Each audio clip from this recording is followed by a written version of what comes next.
ఐఐటీలో IIITలో BTech చేయాలనేది మీ డ్రీమా? అయితే ఇది ఇండియాలో ఒకే ఒక యూనివర్సిటీ వల్ల సాధ్యం. అదే జేకే లక్ష్మీపతి యూనివర్సిటీ. ఇప్పుడే సంప్రదించండి.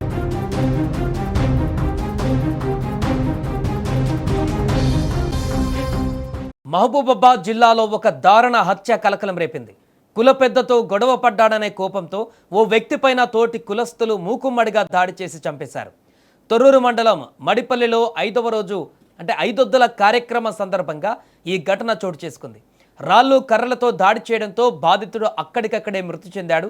ఘటన తర్వాత నిందితులంతా పోలీస్ స్టేషన్కి వెళ్లి లొంగిపోవడం మరింత సంచలనంగా మారింది. ఇంతకీ ఘటనలో ఏం జరిగింది, అంతగా చంపాల్సినటువంటి గొడవ ఎక్కడ మొదలైంది, పూర్తి వివరాలు ఒకసారి తెలుసుకునేటువంటి ప్రయత్నం చేద్దాం. మనతో పాటు మా ప్రతినిధి మధు ఫోన్ లైన్లో సిద్ధంగా ఉన్నారు. సో మధు, ఏంటి అక్కడ కుల పెద్దలే అందరూ కలిసి ఒక వ్యక్తిని దారుణంగా కొట్టి చంపినట్టుగా తెలుస్తుంది. గొడవ ఎలా మొదలైంది, ఎందుకు అతన్ని చంపాల్సిన పరిస్థితి ఏర్పడింది? Thank you Sai. మహబూబాద్ జిల్లాలో దారుణ హత్య వెలుగు చూసింది. కుల పెద్దలతో ఘర్షణ పడ్డాడనే ఆగ్రహంతో ఒక వ్యక్తిని తోటి కులస్తులే అత్యంత దారుణంగా రాళ్ళు కర్రలతో కొట్టి చంపిన ఘటన తొర్రూరు మండలం మడిపల్లి గ్రామంలో చోటు చేసుకుంది. అయితే ముత్తరగతి కుల పెద్దలు ఘర్షపడ్డారనే ఆగ్రహంతో ఒక వ్యక్తిని తోటి కులస్తులు ఎందుకు కొట్టారంటే, మహబూబాద్ జిల్లాలో సంబంధించినటువంటి మడిపల్లి గ్రామానికి చెందినటువంటి రమేష్ అనే వ్యక్తి స్థానికంగా ఫ్యామిలీతో కలిసి నివసిస్తున్నాడు. అయితే ఇటీవల వీరి కులానికి చెందిన వెంకన్న అనే వ్యక్తి మృతి చెందడంతో, అయితే మరణించిన వ్యక్తి అంటే సేమ్ కులం అంటే ముద్రాజు కులానికి చెందిన వ్యక్తి కావడంతో కులస్తులంతా కలిసి ఒక కమ్యూనిటీ హాల్ వద్ద కూడా వాళ్ళు అంటే చనిపోయిన తర్వాత కూడా మనము 2 days function 5 days function last 10 days function చేసుకున్నాం మనం ఆనవాయితీగా వస్తుంటుంది. అయితే ఈ రోజు అంటే నిన్న 5వ రోజు కావడంతో సంబంధించిన కుల పెద్ద మనుషులంతా కలిసి కూర్చొని అంటే సాంప్రదాయం ఉంటుంది అనమాట. కొంచెం అందరూ కలిసి పెద్ద మనుషులంతా కూర్చొని దావా చేసుకోవడం కలిసి మాట్లాడుకోవడం అనేది జరుగుతుంటుంది.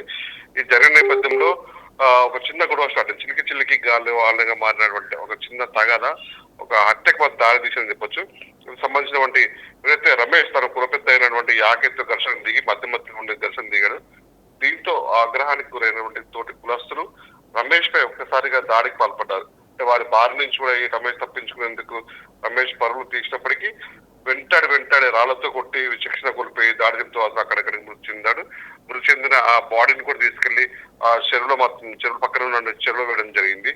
అయితే ఈ దారుణానికి పాల్పడిన నిందితులు కూడా చంపే నేపథ్యంలో కూడా వాళ్ళు ఎలాంటివి జంకు బెంకు లేకుండా కూడా డైరెక్ట్ ఆ పోలీస్ స్టేషన్ కి వెళ్లి లొంగిపోయారని మనకు తెలుస్తుంది. అది ఆ పోలీస్ స్టేషన్ కి సంబంధించిన సంఘటన స్థలానికి వచ్చి ఉంటే ఆ పోలీసులు కూడా మొత్తం విచారించి ఏం జరిగిందనే ఘటనపై కూడా కేసు నమోదు చేసుకుని అయితే దర్యాప్తు ప్రారంభించారు.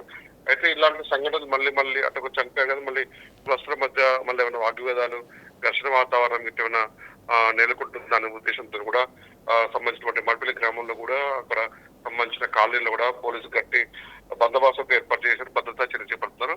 ఉత్తరకైతే మరి గతంలో కూడా అంటే పెద్ద మనుషులు మాట్లాడుకున్న సందర్భంలో మరి వీళ్ళ మధ్య తగాద ఎందుకు వచ్చింది, ఎవరు దూషించాడు, ఒక పెద్ద మనిషిని యాకే దూషించాలని తెలుస్తుంది. మరి తనకి గతంలో కూడా చిన్న తగాదాలు ఉన్నాయని కూడా పోలీసులు దర్యాప్తు తెలుస్తుంది. సాయి గురకైతే రైట్, థ్యాంక్ యూ మధు.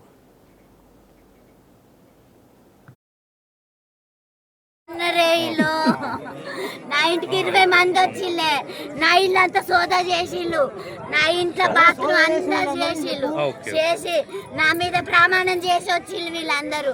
నేను అట్లా నమ్మినే. ఇప్పుడు మమ్మల్ని చంపుతారనే భయం ఉంది. ఇప్పుడు దానికి డబ్బులు ఊరే కదా మా అన్న 20 మంది ఉన్నారట. ఆడ 20 మంది ముందడ చంపిన చూద్దా ఒక్కరు రాలేదట.